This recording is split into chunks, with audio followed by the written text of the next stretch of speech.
de El Sermón del Monte, serie que hemos titulado La vida del cristiano, y está basada en los capítulos 5 al 7 del Evangelio según Mateo.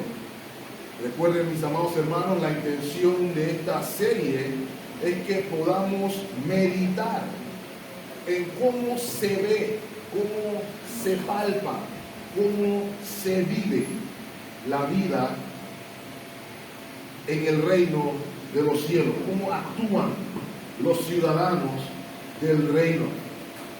Y lo podemos saber basado en un perfil que hace el Señor, que bosqueja la vida del creyente.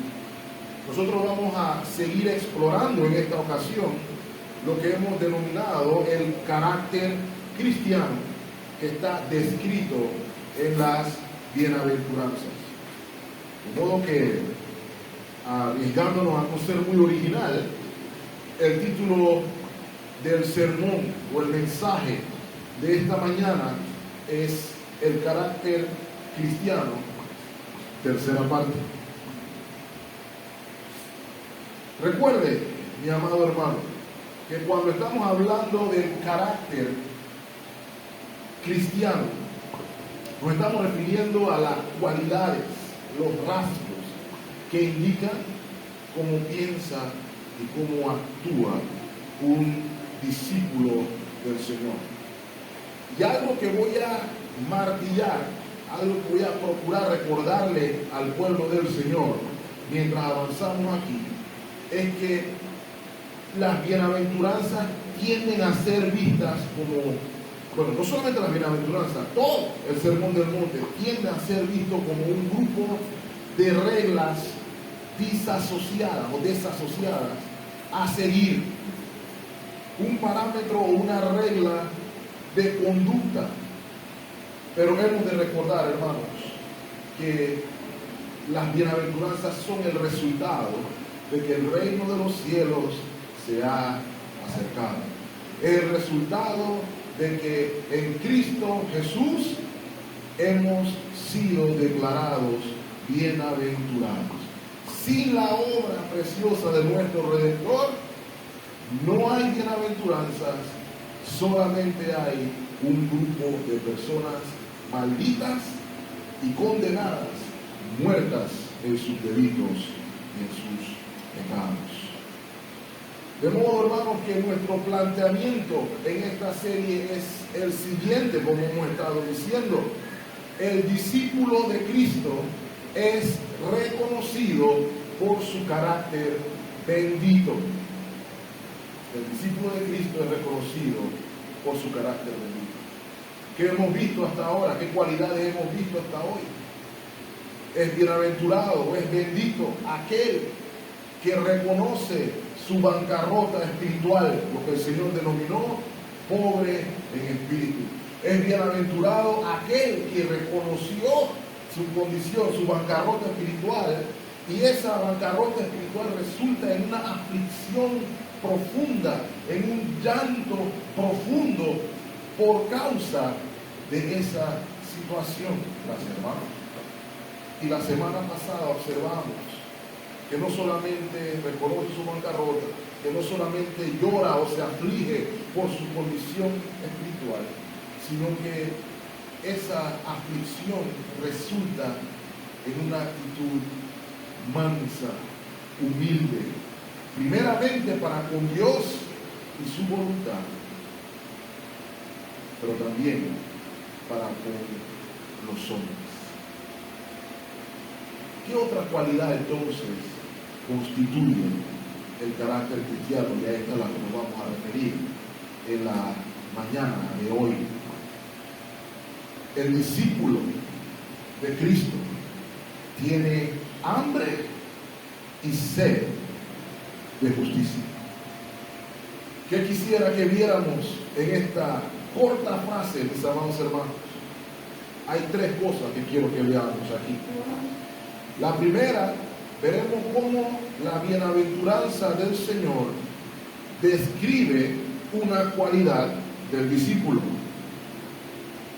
Vamos a ver primeramente la descripción de la cualidad del discípulo.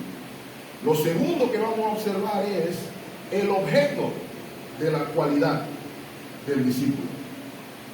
Y finalmente, la razón de la bendición del discípulo.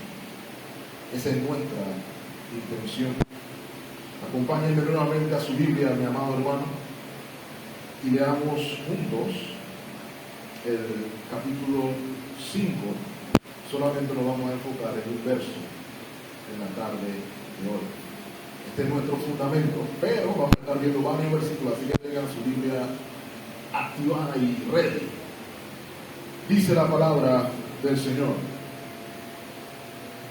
bienaventurados los que tienen hambre y sed de justicia, porque ellos serán saciados.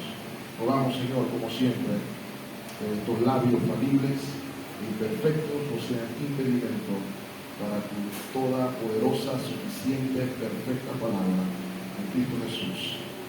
Amén.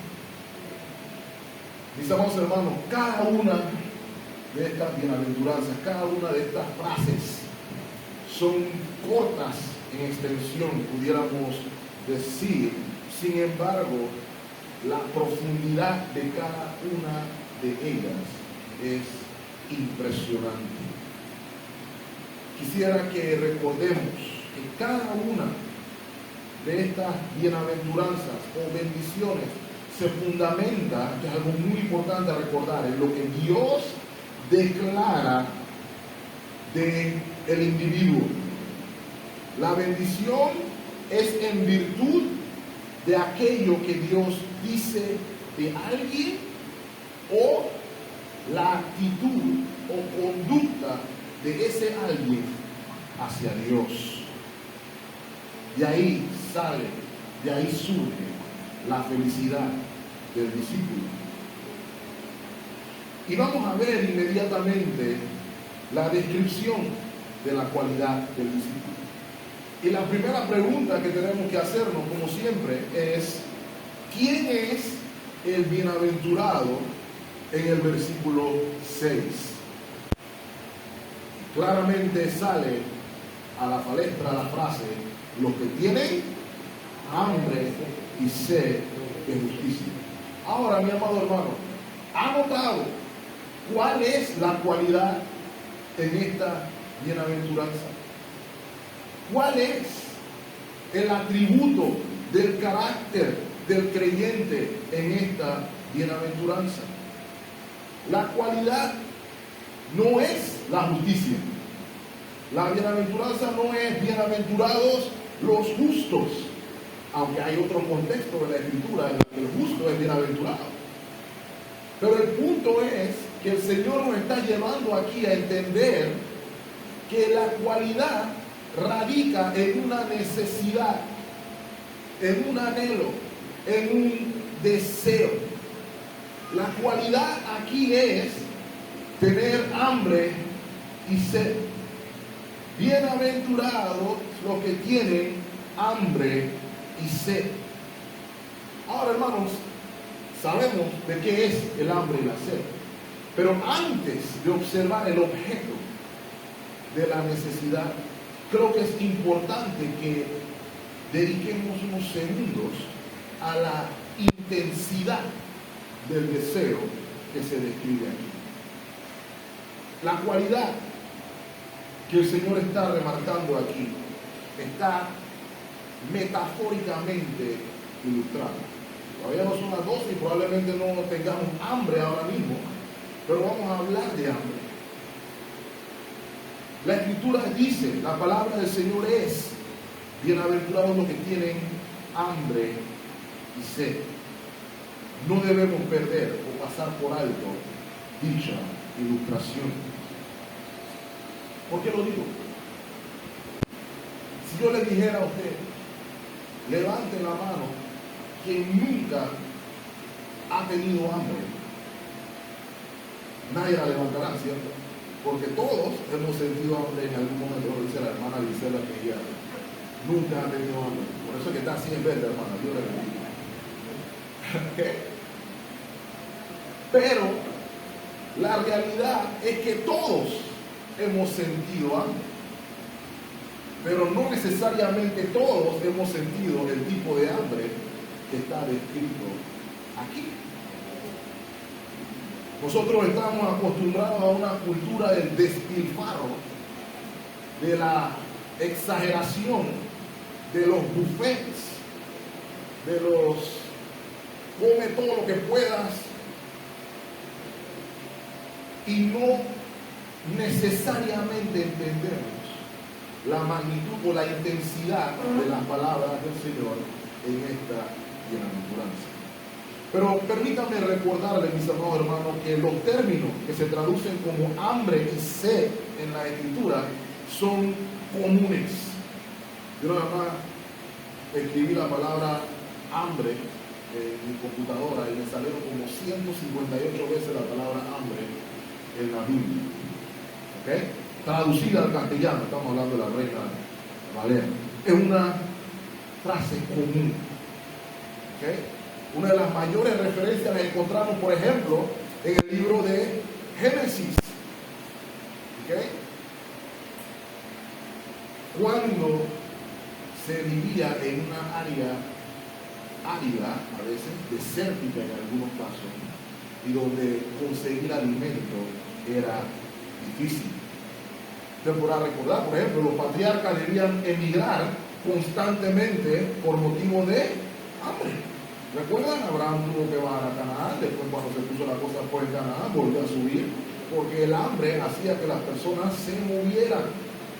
Usted podrá recordar, por ejemplo, en Génesis también el caso de Agar, particularmente en Génesis 21, cuando ella, porque ya Sara estaba molesta por la competencia del pequeño Ismael, le dice, fuera.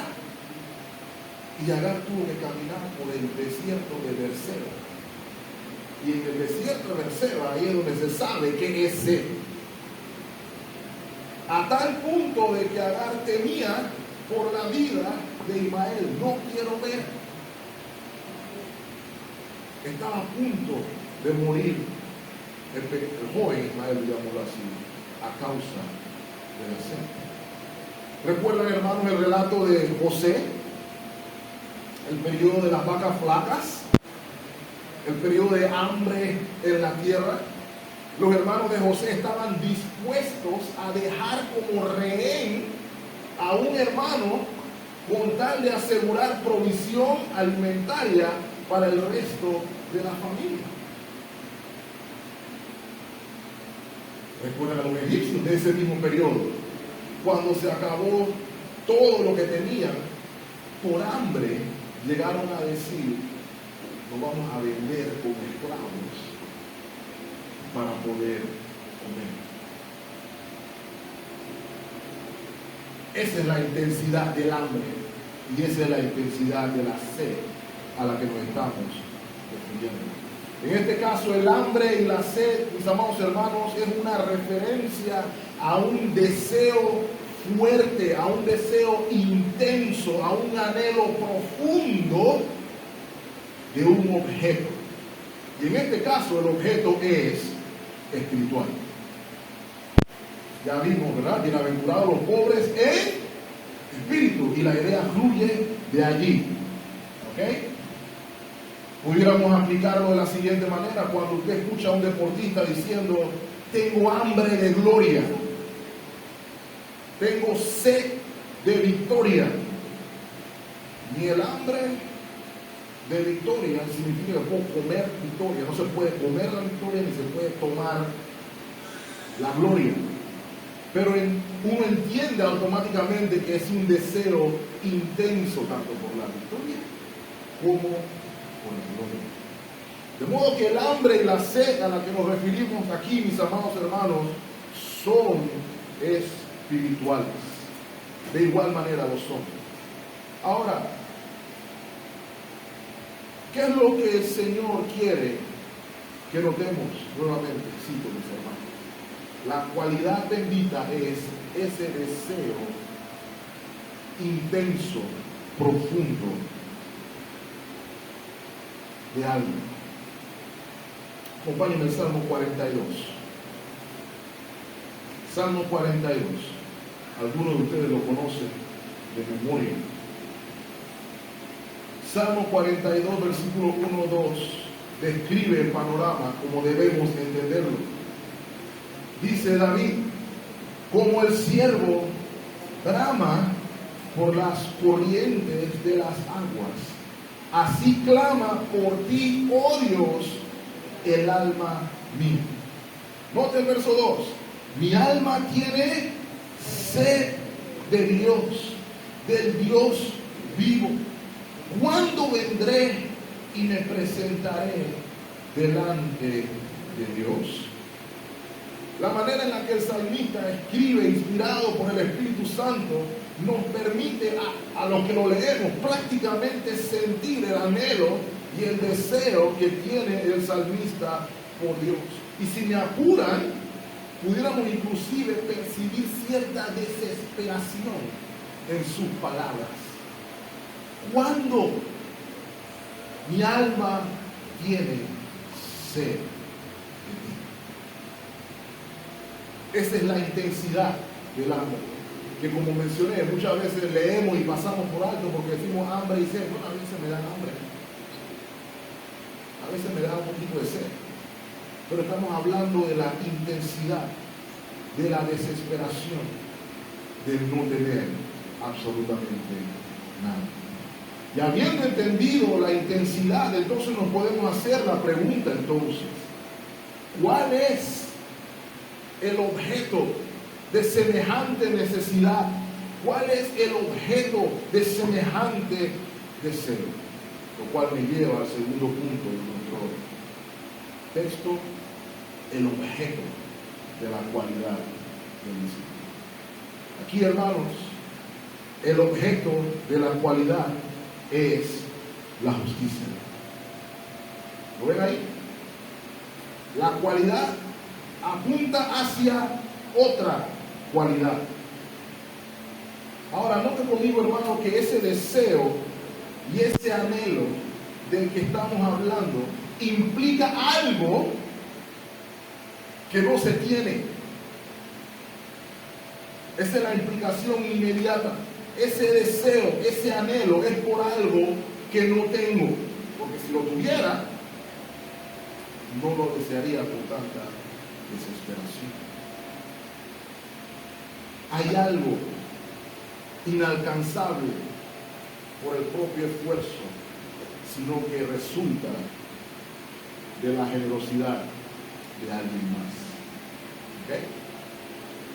Bienaventurados los que tienen hambre y sed de justicia. Y hermano, la palabra justicia que vemos aquí lleva el concepto de rectitud, justo, recto. El concepto que hemos estado estudiando por algo más de un año con nuestro hermano Adrián. ¿Qué significa ser justo? ¿Okay? De hecho, hermanos, el diccionario nos ayuda un poquito aquí. El diccionario define la rectitud como la cualidad de la persona que es recta y justa en el sentido moral. ¿Okay? Esa es la definición de rectitud, de acuerdo con la academia. Y la Biblia utiliza un sentido similar. Cuando usted ve justo en la Biblia, principalmente lleva esa connotación. ¿Quién es recto moralmente? Cuando usted entiende la palabra recto, usted está teniendo una persona que no tiene curvas ni ángulos, una persona inquebrantable en su conducta. Esa es la premisa. ¿Ok? Ahora,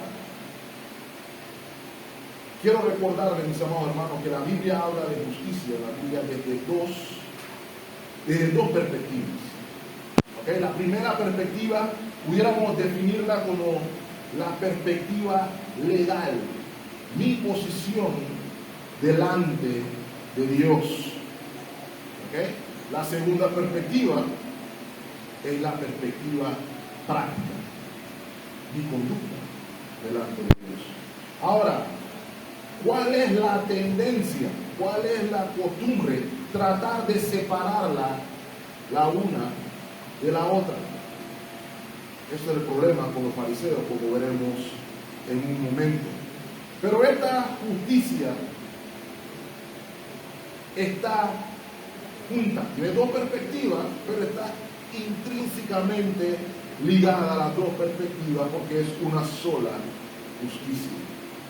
¿Ok? Quiero recordarles, hermanos, la cuarta bienaventuranza, la que estamos leyendo, se refiere específicamente, o el énfasis se encuentra en el aspecto de la conducta, el aspecto práctico. Pero quisiera recordarles algo, mis hermanos, antes de que vayamos al aspecto práctico. Hay algo que debemos recordar del aspecto legal de la justicia. El aspecto legal de la justicia. Recuerden lo que les mencioné al inicio, hermanos, acerca de quién es el bienaventurado.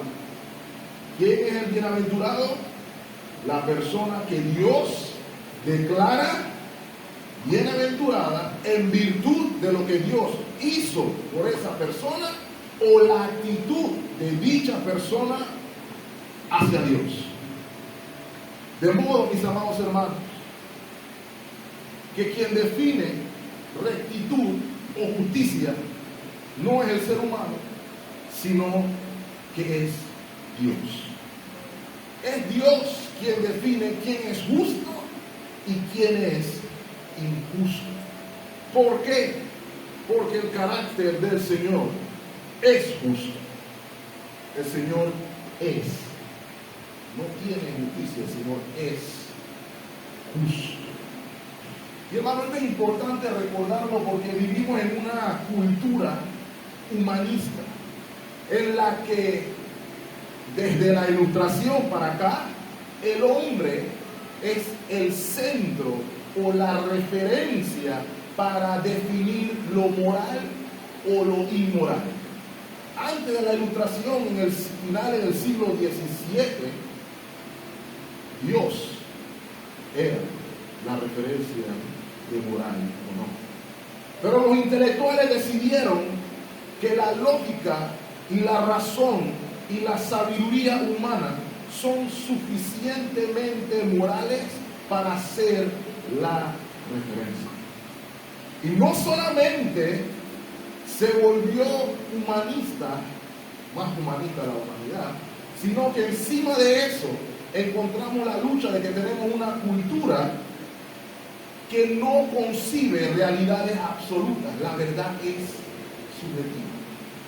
Por eso escuchamos a los seres humanos decir cosas como: esa es tu verdad y esa es mi verdad. Aunando todas estas cosas, llegamos a la conclusión de que el hombre es quien decide qué es justo, qué no es justo, qué es bueno y qué no es bueno, en la época del tiempo que desee. Porque bajo esa premisa, lo que hoy es justo, mañana puede que no. Sin embargo, mis amados hermanos, debemos recordar que Dios no cambia. Dios es el mismo ayer, hoy y siempre. Y el patrón de lo que es justo o no ha cambiado. Acompáñenme a Deuteronomio, por ejemplo, capítulo 32. Los israelitas se estaban preparando para entrar a la tierra prometida y a través de Moisés el Señor hace un recordatorio a su pueblo. Deuteronomio 32:4 dice de la siguiente manera: Él es la roca. Él es la roca. ¿Entienden eso, hermanos? Él es el fundamento. Él es el establecimiento firme, cuya obra es variable. ¿Eso es lo que dice en su versión, hermano? No. cuya obra es perfecta. ¿Por qué es perfecta? Porque todos sus caminos son, ¿qué cosa? Rectitud, justicia. Dios de verdad y sin ninguna iniquidad en él. Como lo resume Moisés, él es justo y recto. Dios no puede ser otra cosa que justo y recto. Salmo 119, versículo 137. El salmista lo declara de igual manera: justo eres, oh Jehová, y recto en tus juicios. Y hermano, ya vemos entonces que nos encontramos con una pequeña diatriba, porque el hombre está diciendo que él es justo y Dios está diciendo que él es justo. El problema que tenemos aquí es, hermanos, que la referencia de rectitud y justicia es el creador de todas las cosas y él ya dio su veredicto. Salmo 14, versículo 2. Bien, ya vamos a estar viendo algunos versos, hermano, porque esto es importante. Salmo 14, 2 dice: Jehová miró desde dónde, hermanos, sobre los hijos de los hombres, para ver si había algún entendido. Y hermano, nosotros debemos entender esto retóricamente, ¿ok? Para ver a alguien que buscara a Dios. Versículo 3. Algunos se desviaron. Me equivoqué. Todos se desviaron a una se han corrompido. No hay quien haga lo bueno, no hay ni siquiera 4. No hay ni siquiera 1. ¿Okay? Esa declaración, hermanos, es exclusiva y contundente. El Dios creador vio a los que se creen justos y dijo: no hay 1. De hecho, si continuamos en esta misma línea, Isaías 64 nos recuerda que todos somos como suciedad delante de Él y todas nuestras justicias son como trapo de inmundicia. Esa es la realidad, mis amados hermanos. Por eso hay tanta desesperación en las palabras del salmista, porque él entendía que no había justicia en él. No la hay. Ninguno de nosotros es recto delante de Dios. Sin embargo, él prometió. Otro texto que quiero que lean, hermano, Jeremías capítulo 23. Jeremías 23, versículo 5. Esta promesa se hizo a la casa de David. Pero noten la intensidad. Dice el Señor, Jeremías 23, 5. He aquí que vienen días, dice Jehová, en que levantaré a David renuevo. ¿Cómo será el renuevo, hermanos? Justo. Y ese renuevo justo reinará como rey, el cual será, ¿lo ven ahí? Dichoso, bendito, bienaventurado, y hará ¿qué cosa, hermanos? Juicio y justicia en la tierra. En sus días será salvo Judá e Israel habitará confiado. ¿Por qué? Como termina el versículo, este será su nombre con el cual le llamarán. ¿Cómo le llamarán? ¿Jehová justicia de él? No, Jehová justicia nuestra. Desde el Antiguo Testamento se tenía el entendimiento de que no hay rectitud alguna en el hombre perverso y caído, y la única esperanza era la justicia del Señor. Es por eso que David pudo decir en el Salmo 32, versículo 1: bienaventurado aquel cuya transgresión ha sido perdonada y cubierto su pecado. Versículo 2: bienaventurado el hombre, a quien Jehová no culpa de iniquidad. que en su espíritu no hay engaño. Es importante que lo podamos entender, porque el problema precisamente en el contexto en el que se da el Sermón del Monte es precisamente que no entendían cuál era la fuente de justicia, la justicia legal, el aspecto legal de la justicia, mis amados hermanos, en mi posición delante de Dios, y Dios declarándome justo porque me imputó una justicia que yo no tenía, sin la cual estaba condenado delante de Dios y de la cual solamente se puede participar por la fe en Cristo Jesús. Si no entendemos esto, no podemos entender el Sermón del Monte, mis hermanos.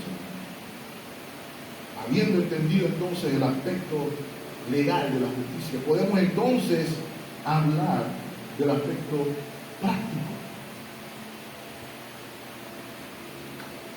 La justicia de la que estamos hablando, mis amados hermanos, es fundamental en la Biblia.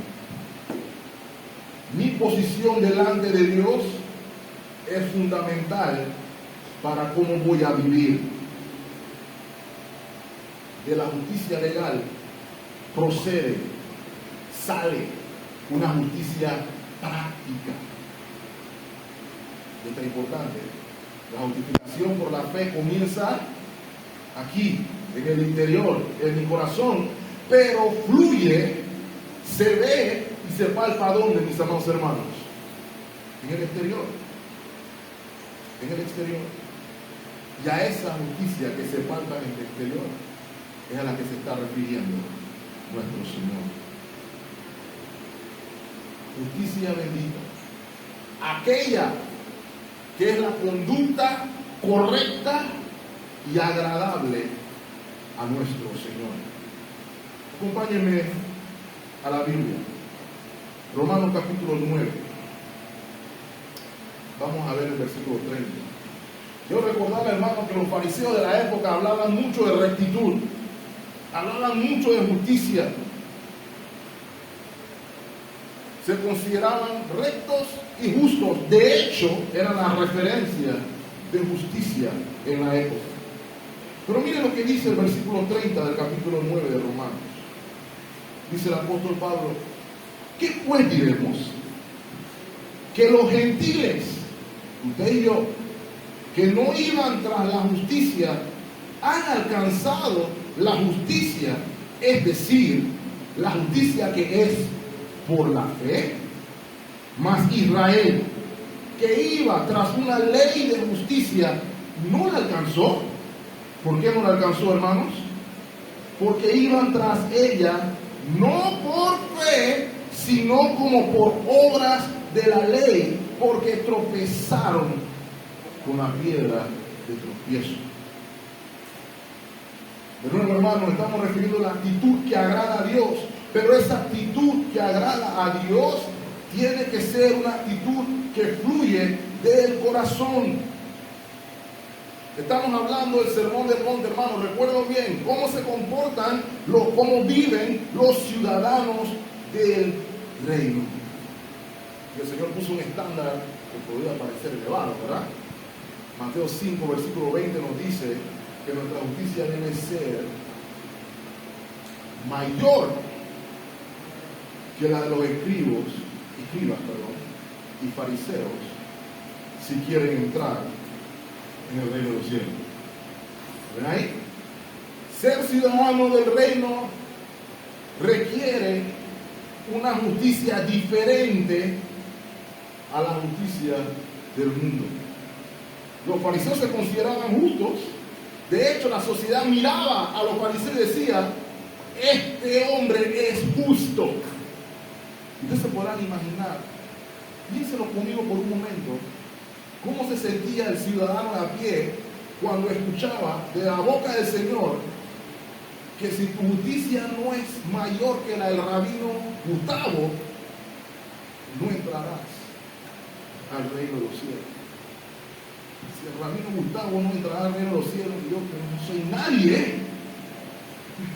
¿cómo voy a entrar al reino de los cielos. Y ese es precisamente el punto, mis amados hermanos. El estándar de justicia es superior, pero lo principal, mis amados hermanos, es la actitud del corazón. Ese es indudablemente el problema. ¿Quiere que le dé un ejemplo? ¿Recuerdan cómo describía el Señor a los fariseos? Ustedes son como sepulcros, blancos y adornados por fuera, por su corazón. Mateo capítulo 23, versículo 27. Dice de la siguiente manera. Esto es lo que el Señor dice de los fariseos. Mateo 23, 28, perdón. Así también ustedes por fuera a la verdad os mostráis. ¿Cómo se muestran a los hombres, hermanos? Justos a los hombres, pero dentro están llenos de hipocresía e iniquidad. ¿Lo ven ahí, hermanos? La diferencia es la actitud del corazón. La diferencia es el corazón regenerado que busca rectitud. La rectitud, si no sale del corazón, es trapo de inmundicia. Es el principio que se nos está diciendo. Ahora, hermano, permítanme recordarles también que esto no quiere decir que el Señor no demanda rectitud, porque algunos de nosotros como creyentes nos vamos al otro extremo y comenzamos a decir cosas como no, la ley no sirve y ya estoy en Cristo, yo nada más camino por gracia, la ley de los hombres no importa porque ya yo estoy en Cristo. Eso no es cierto. El Señor quiere rectitud. El Señor exige rectitud. Pero rectitud de corazón. Esa es la que exige el Señor. El problema que tenemos muchos, mis amados hermanos, es que por alguna razón pensamos que el Señor vino a abolir la ley. El Señor vino a cumplir la ley, a hacer toda justicia para que podamos ser salvos y que nosotros podamos vivir por la justicia, que podamos vivir en rectitud. ¿Por qué? Si yo digo que la ley hay que abolirla, ¿qué estoy diciendo de la ley? Si los diputados en la asamblea tiran una ley ridícula, la ley de la almohada, por ejemplo, y esa ley no trae ningún beneficio para mi nación, ¿qué es lo que el pueblo debería exigirle a la asamblea? Que la quite. Si yo digo que la ley de Dios hay que abrogarla, estoy diciendo que esa ley no es buena. Y eso es una imposibilidad. Porque la ley de Jehová es perfecta. Lo leemos en los salmos, siempre lo recitamos. La ley de Jehová es perfecta, alegra el corazón, hermosea. La ley de Jehová no tiene falla. No hay ninguna razón por la cual abolirla. A quien hay que abolir son los pecadores, que no la ven por lo que es. Pero Dios me manda justicia. Nunca olvidemos eso, hermanos. Por ejemplo, volvamos al Antiguo Testamento por un momento, y disculpen el vaivén, hermanos, pero creo que es importante para hacer el punto. Oseas capítulo 14. El Señor está hablando de cómo va a reconciliar a su pueblo rebelde, traerlo de vuelta a la comunión. A su esposa adúltera la iría a buscar. Pero noten lo que dice el capítulo 14, versículo 9 del libro o la profecía de Oseas. Porque los caminos de Jehová son rectos y los justos andarán por ellos. ¿Lo ven ahí? Dice Oseas 14, 9, si no me equivoco. ¿Ok?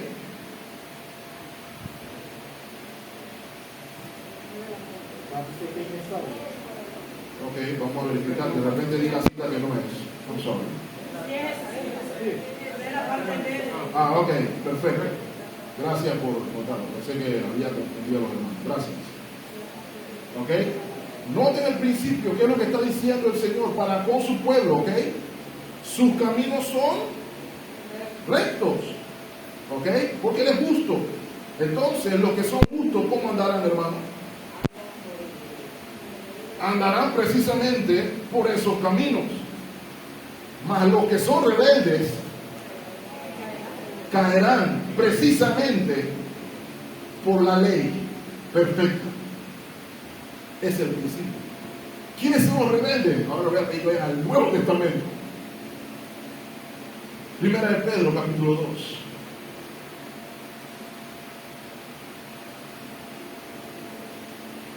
Los cristianos, o los que se dicen cristianos, pero que son libertinos en el aspecto de la ley, se podrían considerar como rebeldes junto con los incrédulos. Note las palabras del apóstol Pedro, 1 Pedro capítulo 2. Esta disertación es del apóstol hablando acerca de los falsos maestros que estaban en las iglesias, falsos profetas.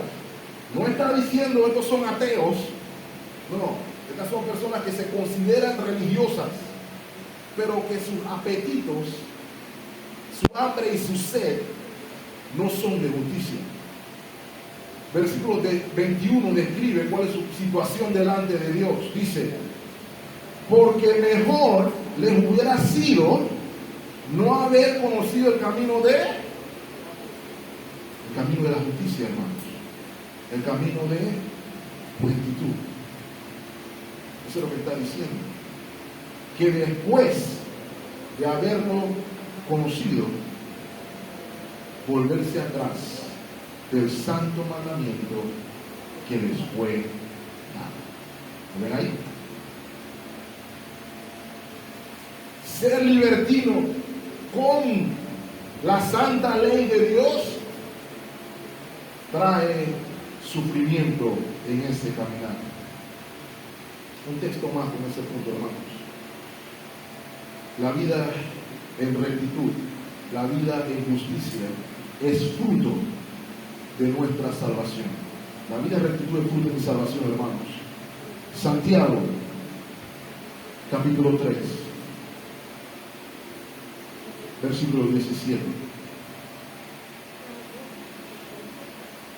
Vamos a leerlo desde ahí, porque creo que es un texto que nos permite verlo mejor. Santiago 3, 17 dice: la sabiduría que es de lo alto es primeramente pura, después pacífica, amable, benigna, llena de misericordia y de buenos frutos, sin incertidumbre ni hipocresía. Pero noten el versículo 18, que sigue en la misma línea. Y el fruto o el resultado de justicia, de vivir en justicia, se siembra en paz para aquellos que hacen la paz. De modo que ningún creyente puede utilizar o debería utilizar la expresión de que la ley de Dios ya no sirve. Ahora es todo peace and love. Ese no es el mensaje. No hay peace and love sin rectitud. No hay peace and love sin rectitud. Por ende, el Señor tuvo que darnos un corazón nuevo. No solamente darnos o imputarnos la justicia de su Hijo, sino que tuvo que darnos un corazón nuevo. Mis amados hermanos, este es el hambre, esta es la sed, este es el anhelo profundo de la que habla el Señor. Un deseo profundo, fuerte, intenso, un anhelo profundo de vivir en rectitud, de vivir de acuerdo con la voluntad de Dios en todas las áreas de mi vida, a pesar de lo que diga el mundo, en todas las áreas de nuestra vida. De hecho, esto no lo vamos a hacer ahora, pero podremos seguir viendo a partir del capítulo 6. Ese es precisamente el punto: cómo vive la justicia el creyente. desde el versículo 1 del capítulo 6. De modo que inmediatamente tenemos que hacernos la pregunta entonces al entender esto. Voy a hacer la pregunta, pero no tomen en consideración ahora. Si yo le pregunto, ¿tienes hambre? ¿Cuál sería su respuesta? Ese es el anhelo que hemos de revisar hoy. Si tengo hambre, ¿de qué tengo hambre? Porque permítanme decirle, mis amados hermanos, todos los seres humanos tienen hambre de algo. Los incrédulos de una cosa y los discípulos de otra. Permítame citar al hermano Andrew Fuller. Dice de la siguiente manera con respecto a los hambrientos y los sedientos.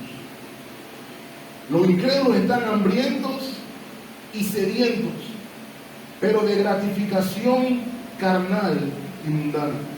Algunos están sedientos de oro y no les preocupa mucho por qué medios obtienen dicho oro. Otros podrán ser un poco más escrupulosos en este punto, pero es principalmente por cuenta de su propio honor, por lo cual son más escrupulosos. El yo, en una forma u otra, es el ídolo en el corazón de todo el mundo. De modo, mis amados hermanos, que todos tenemos hambre. Y repito, no estoy hablando de comida, pero todos tenemos hambre de algo. Creyentes, incrédulos y libertinos. Aquí la clave es de que tenemos hambre. El creyente tiene hambre y sed de la voluntad de Dios. El discípulo quiere lo que Dios quiere, ama lo que Dios ama y rechaza todo aquello que Dios rechaza. Y hermano, todas estas cosas son el motivo de su existencia. Por eso, en el mismo Sermón del Monte, más adelante el Señor dice que todo lo demás ocupa un segundo plano. ¿Qué es lo que busca el creyente? ¿Qué es lo que anhela el creyente? El reino de Dios y su justicia. ¿Lo ven ahí? El reino de Dios y su justicia. El Señor está diciendo a los que están escuchando el sermón: más buscan primeramente el reino de Dios y su justicia. Sin embargo, algunos de los que decimos ser discípulos estamos buscando la fama del mundo, la vanagloria del mundo, el dinero del mundo, el valor del mundo, el respeto del mundo, el aprecio del mundo. Pero dice el Señor que lo que debemos buscar es el reino de Dios y su justicia. ¿Saben también por qué es importante recordar esto, hermanos? Y voy a dar otro pequeño review de otra bienaventuranza: la justicia, la rectitud. Por el contrario de hacernos agradables al mundo, nos va a hacer desagradables al mundo. Mateo 5:10 lo dice, ¿cierto? Bienaventurados sois cuando son perseguidos por causa de la justicia. Algunos pensamos que si somos perseguidos porque nos portamos mal en el trabajo o alguna cosa así, el Señor dice: eres bienaventurado. No, cuando somos bienaventurados por causa de la justicia. Somos perseguidos, pero por causa de la justicia. Porque cuando queremos vivir de acuerdo a lo que Dios declara correcto, la gente nos odia. Eso no fue lo que enseñó nuestro Señor. Sin embargo, debemos recordar, iglesias no muy lejos de la nuestra están diciendo: vamos a vivir de una manera que al mundo le agrade, aunque eso vaya en contra de lo que Dios declaró que es recto. Creo que estoy exagerando. Hay iglesias que están diciendo: voy a ser una iglesia que apoya el estilo de vida homosexual. No están diciendo que vamos a ayudar al homosexual, están diciendo vamos a apoyarlo. ¿Usted piensa que eso nada más en Estados Unidos? Pero el fondo no está pasando aquí y ahora, y probablemente más cerca de lo que ustedes piensan. Esas personas que dicen que lo que Dios declaró recto no lo es, están engañando. El discípulo ama lo que Dios ama y aborrece lo que Dios aborrece. De modo que debemos preguntarnos de qué tenemos hambre. Si de la voluntad de Dios, de su palabra, o tenemos más hambre por lo que el mundo ofrece. Es una de las dos. Quiero también recordarle a la iglesia que precisamente este hambre y esta sed de justicia impulsa el evangelismo. ¿Por qué? Porque cuando yo tengo hambre por la voluntad de Dios, cuando tengo anhelo por el reino de Dios, es mi deseo que el reino de Dios se expanda aquí en la tierra. Por ende, todos mis esfuerzos van en la dirección primordial del reino de Dios. ¿Por qué? Porque soy ciudadano del reino y no soy ciudadano del mundo. Somos peregrinos, no somos residentes, digamos así. Estamos de paso.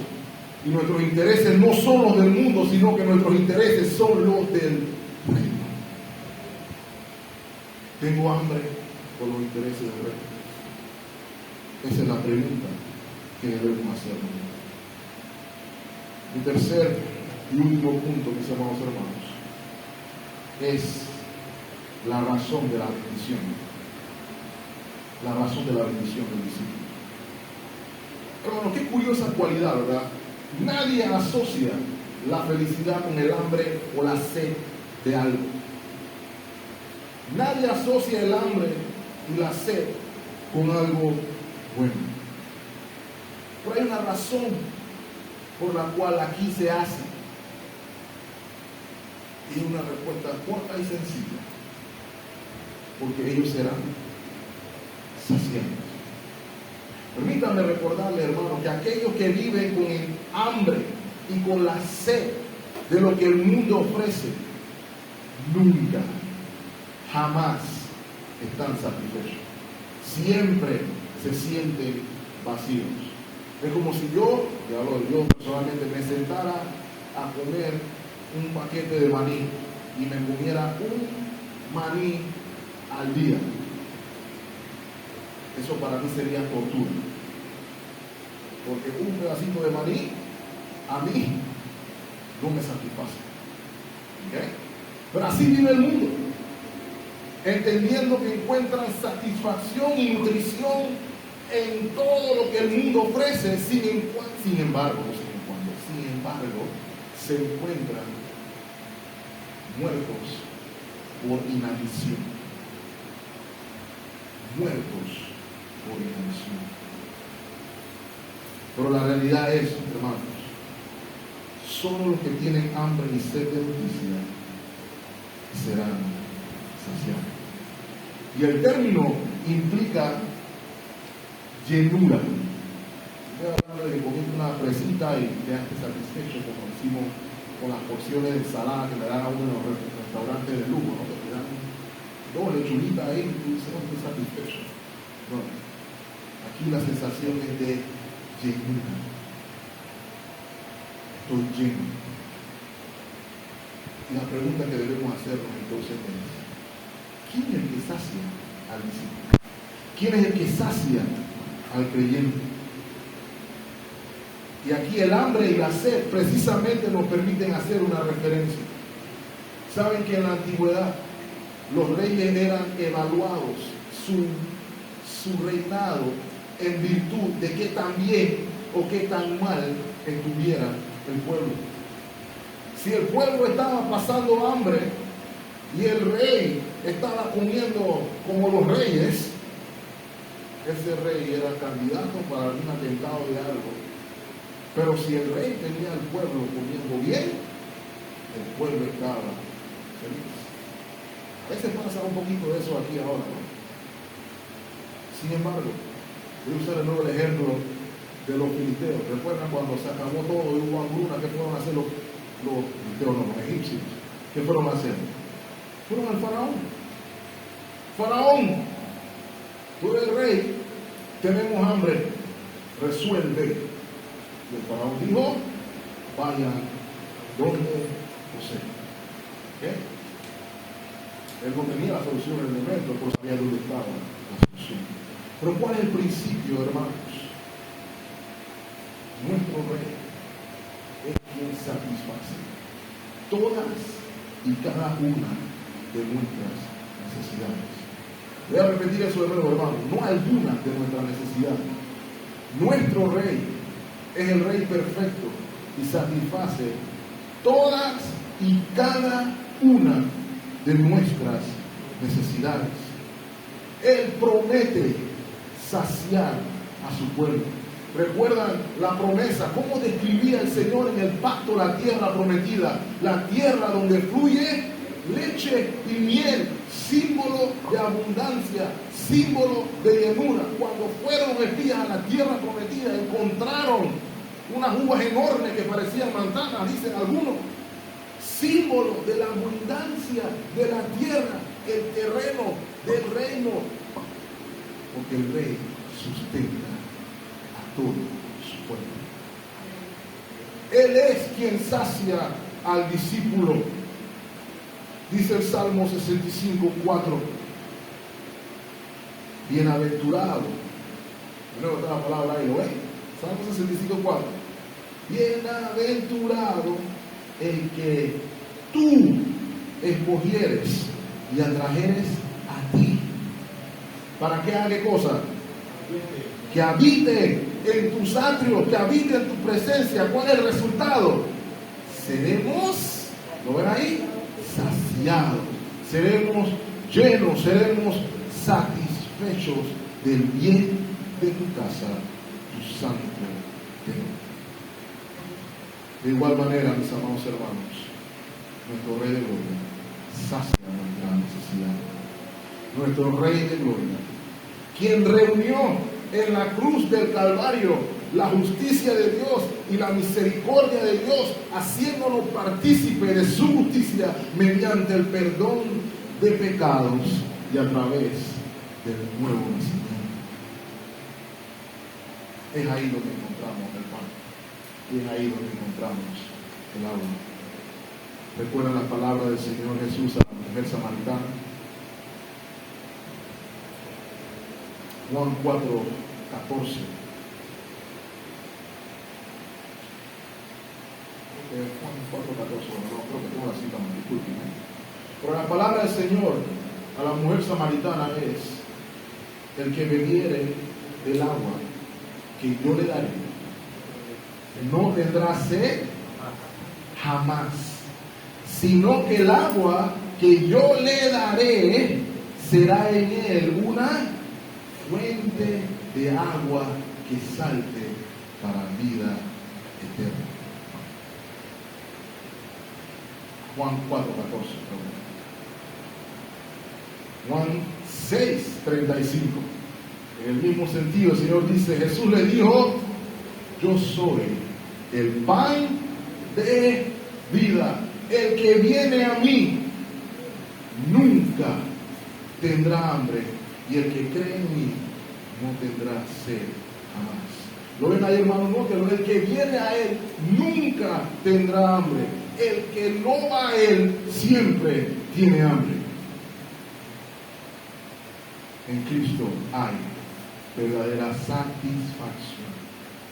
Padres, recordémosles a nuestros hijos que lo que parece que el mundo ofrece suena que es mucho, pero al final no es nada. Recuerden que solamente hay satisfacción en la fuente eterna, Cristo Jesús. Nosotros mismos hemos de recordar que el mundo ofrece cosas que se ven interesantes y algunos nos entretenemos con ellas, pero el final es hambre, desnutrición y muerte. Solamente hay contentamiento, solamente hay plenitud, solamente hay felicidad en Cristo Jesús. Y permítanme cerrar con el alcance de la bendición. Va ligado a lo que acabé de mencionar. La bendición de ser saciados es ciertamente gloriosa, es ciertamente bendición, porque se nos ha prometido ser satisfechos para siempre. Sin embargo, aquí en la tierra encuentra cumplimiento parcial. ¿Por qué? La promesa es que el que va a Él será satisfecho. Pero mientras estemos aquí, hermanos, y quiero que se entienda lo que estoy tratando de decir, siempre tenemos que comer del pan y beber de la copa. Siempre. Algunas personas a veces piensan que el cristianismo comienza en el momento que subió al frente y dijeron eres cristiano y lo metieron en el agua y dice ya soy cristiano, no tengo que ir más nunca para la iglesia, me voy a sentar a esperar que el Señor venga y voy para el cielo. Así no se puede vivir la vida cristiana, porque hay que estar constantemente recurriendo a la fuente, constantemente. No nos ha pasado, hermano. A veces estamos caminando del Señor y entonces nos encontramos en una situación en la que nos sentimos que no podemos seguir caminando. No nos ha pasado. O somos de los que siempre dicen, estoy bendecido y en victoria siempre. Y estoy seguro que esa no es la realidad. El cristiano está arriba, el cristiano está abajo, porque estamos en un camino difícil. El Señor no prometió un camino fácil, pero el Señor prometió que iba a estar siempre con nosotros. Por eso siempre tenemos a quién recurrir, siempre tenemos a dónde beber, estar satisfechos, empoderados para seguir caminando. Eso es aquí. La promesa y la bendición se cumplen parcialmente aquí. Pero permítanme recordarme, hermano, que ese es mi anhelo y ruego al Señor que sea el anhelo y la oración de esta iglesia, el cumplimiento final de esta promesa. Porque habrán cielo nuevo y tierra nueva. Y nada más va a haber rectitud en el cielo nuevo, en la tierra nueva. Acompáñenme a Apocalipsis capítulo 100, versículo 13. Hablando de la esperanza del creyente, Juan está viendo la visión y se le está describiendo un grupo de personas en particular, hermano, y ese grupo de personas nos incluye a usted y a mí.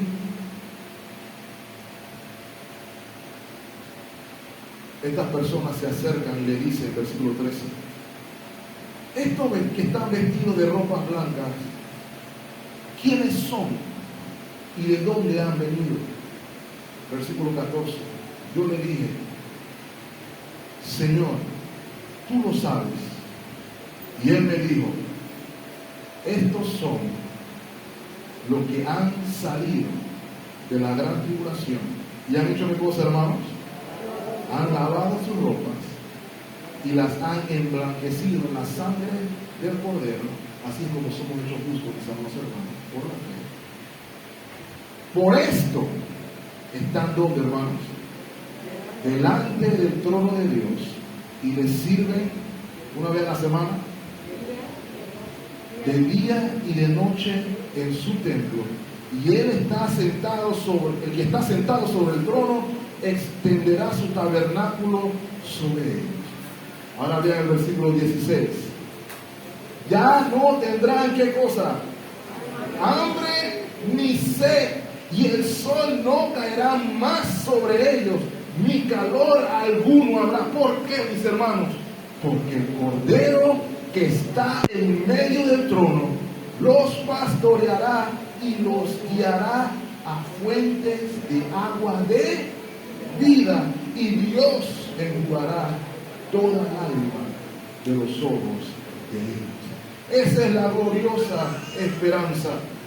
Ese es el anhelo que debemos desear con desesperación. de satisfacción. Porque en el reino solamente hay una ley, la ley de Dios. Solamente se vive en rectitud.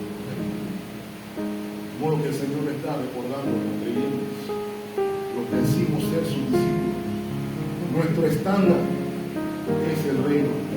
La justicia que queremos es la del reino. La rectitud que queremos es la del reino. Y no nos vamos a conformar por menos de eso. Porque es en esa llenura que hay felicidad. Fuera de ello no hay. Por eso se nos puede decir que hambre y sed de esa justicia. Porque Él nos va